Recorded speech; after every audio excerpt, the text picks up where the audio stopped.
నమస్కారం. నా పేరు డాక్టర్ పురు ధవన్ మరియు ఈ వీడియోలో మనం వేసవి కాలంలో మన శరీరాన్ని చల్లగా ఉంచుకోవడానికి ఏమి తాగాలి, ఏమి తాగకూడదు అనే విషయాన్ని చర్చించబోతున్నా. ఎందుకంటే వేసవి కాలం వస్తే మజ్జిగ బాగా నచ్చుతుంది, మామిడి షేక్ కూడా బాగుంటుంది మరియు మన అభిరుచులు మారిపోతాయి. తెలియకుండానే మనం కొన్ని పానీయాలు తాగుతాం. వాటి వల్ల మన కిడ్నీలు వేగంగా దెబ్బతినడం ప్రారంభమవుతుంది. అందువల్ల ఈ వేసవి కాలం ప్రారంభంలోనే మనం ఏవి చల్లగా తాగొచ్చు, ఏవిని పూర్తిగా దూరంగా ఉంచాలో అర్థం చేసుకుంటే మన కిడ్నీలు దెబ్బతినే అవకాశాలు తగ్గిపోతాయి. ముందుగా మనం మజ్జిగతో ప్రారంభిద్దాం. ఇప్పుడు మజ్జిగ పెరుగు నుండి తయారవుతుంది. పెరుగులో లాక్టోబాసిల్లస్ ఉంటాయి. ఇవి లాక్టిక్ యాసిడ్‌ను తయారు చేస్తాయి. అంటే తక్కువ పరిమాణంలో మజ్జిగలో కూడా మనకు లాక్టిక్ యాసిడ్ కనిపిస్తుంది. మనము మజ్జిగను తాగినప్పుడు లాక్టిక్ యాసిడ్ మన శరీరంలోకి వెళ్తుంది. అదే లాక్టిక్ యాసిడ్ మన రక్తాన్ని మరింత ఆమ్లంగా, అసిడిక్‌గా మారుస్తుంది.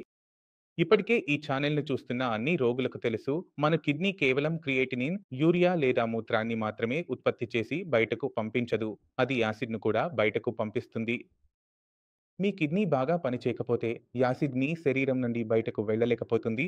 అది బయటకు వెళ్ళలేకపోతే అది శరీరంలో చేరిపోతుంది. ఇప్పటికే అది శరీరంలో చేరిపోయింది ఎందుకంటే కిడ్నీ బాగా పనిచేయడం లేదు. ఇప్పుడు మీరు పైగా లాక్టిక్ యాసిడ్‌ను కూడా జతచేశారు. అప్పుడు ఏమవుతుంది?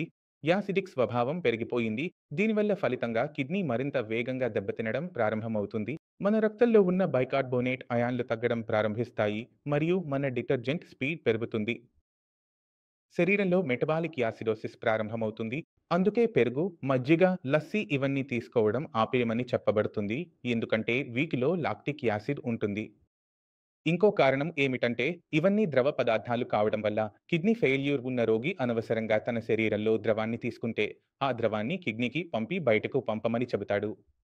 అప్పుడు కిడ్నీపై ఒత్తిడి పెరుగుతుంది. కానీ ఆ ఒత్తిడిని మేము ఇవ్వాలని అనుకోవడం లేదు. ఈ కారణంతోనే మేము ద్రవ పరిమాణాన్ని నియంత్రణలో ఉంచడాన్ని ఇష్టపడతాము. ఇంకో విషయం మీరు గమనించాల్సింది మామిడి షేక్ గురించి. ఇప్పుడు మామిడి షేక్ అనేది వేసవిలో చాలా ఎక్కువగా దొరుకుతుంది. ప్రతి ఇంట్లో తయారు చేయడం మొదలవుతుంది. ఎందుకంటే మామిడి పండ్లు కూడా వస్తున్నాయి. మీరు మామిడిని పాలులో వేసి మామిడి షేక్ తయారు చేసి మొత్తం కుటుంబంతో ఆనందించండి. కానీ ఈ మామిడి షేక్ కిడ్నీ ఫెయిల్యూర్ ఉన్న రోగికి మళ్ళీ హానికరంగా ఉంటుంది. అంతేకాకుండా క్రియాటినిన్ స్థాయిలు వారానికి వారానికి పెరగడం మొదలవుతుంది. ఒక వారం క్రితం 4 ఉండేవి. నేరుగా అవి 5 లేదా 6 అవుతుంటాయి. ఇప్పుడు ముఖ్యమైనది ఇది ఎందుకు జరుగుతోంది అనేది. అదే కారణం. మీ పెరుగులో ఏముంది? లాక్టిక్ ఆమ్లం. మీ మామిడి పండులో ఏముంది? Ascorbic acid, citric acid, tartaric acid. Acid కదా! 3, 3. వీటి వల్ల మీ పీచ్ తగ్గిపోతుంది. మెటబాలిక్ యాసిడోసిస్ ప్రారంభమవుతుంది. అదే కిడ్నీ ఏ టెండెన్సీకి వేగం పెరుగుతుంది. కిడ్నీ మన వేగానికి తగినట్లుగా అవ్వడం మొదలవుతుంది. ఇది కేవలం పుల్లటి పదార్థాల వల్లనే జరుగుతుందని కాదు. సంతర, మోసమి, కినో, మామిడి, ఆవకాయ, చట్నీలు కదా! ఇవి కాకుండా యాసిడిక్ కానీ, ఇతర పదార్థాల వల్ల కూడా ఇది జరుగుతుంది. అందులో ముఖ్యంగా టాప్‌లో ఉండేది టీ. ఎందుకంటే ఇండియాలో టీ చాలా ఎక్కువగా తాగుతారు. అందువల్ల టీ తాగుతున్న రోగులు వారి క్రియాటినిన్ స్థాయి 4 దాటిపోయినప్పుడు వారి కిడ్నీలు చాలా వేగంగా దెబ్బతింటున్నాయి. వారు మందులు కూడా తీసుకుంటున్నా స్థాయిలు పెరుగుతూనే ఉంటాయి. ఎందుకంటే మన శరీరంలో టీ వల్ల యాసిడ్ ఏర్పడటం మొదలవుతుంది. ఇదే మొదటి విషయం. ఇది ఎందుకు జరుగుతుంది? ఏ కారణంగా జరుగుతుంది? నాకు తెలియదు. కానీ మా ప్రాక్టీస్‌లో మేము గమనించిందేంటంటే, ఎప్పుడైనా కిడ్నీ ఫెయిల్యూర్ ఉన్న రోగి క్రియాటినిన్ స్థాయి 4 దాటిపోయినప్పుడు టీ తాగడం ఆపే వరకు ఆ పరిస్థితి స్థిరపడదు.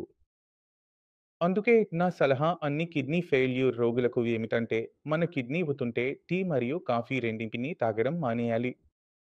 మరియు టీతో ఇంకో నష్టమేమిటంటే, టీలో కొన్ని ఫ్లేవనాయిడ్స్ ఉంటాయి. అవి ఐరన్ శోషణను అడ్డుకుంటాయి.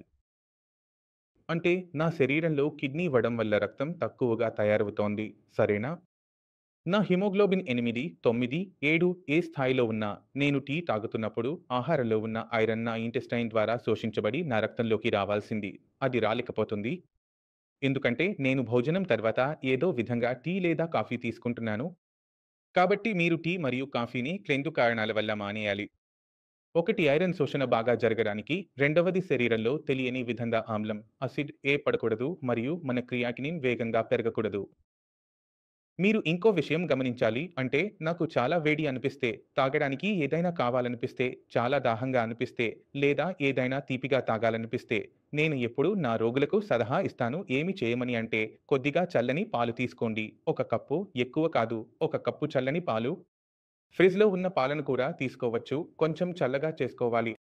మీరు దీన్ని తీసుకుంటే ఎటువంటి సమస్య ఉండదు. దానిలో కొద్దిగా చక్కెర కూడా వేసుకోవచ్చు. లేదా ఏదైనా షర్బత్ కలపాలనిపిస్తే ఖస్‌ఖస్ షర్బత్ అయినా లేదా రూహ్ అఫ్జా అయినా కలిపి తాగవచ్చు. కానీ పరిమాణాన్ని గమనించాలి. మీ పాలు ఒక కప్పు కంటే ఎక్కువ ఉండకూడదు మరియు షర్బత్ అర చెంచా కంటే ఎక్కువ ఉండకూడదు.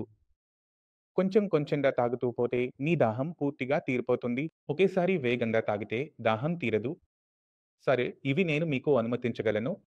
కానీ దీనికి తోడు ఎలాంటి మామిడి షేక్, లస్సీ, మజ్జిగ పూర్తిగా నిషేధం. ఏ పరిస్థితిలోనైనా మీరు వీటిని తీసుకోకూడదు.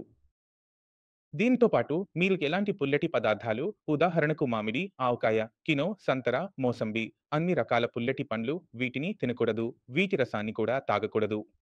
ఎందుకంటే వీటిని తీసుకుంటే తీసుకునే కొద్దీ మీకు హాని జరుగుతుంది.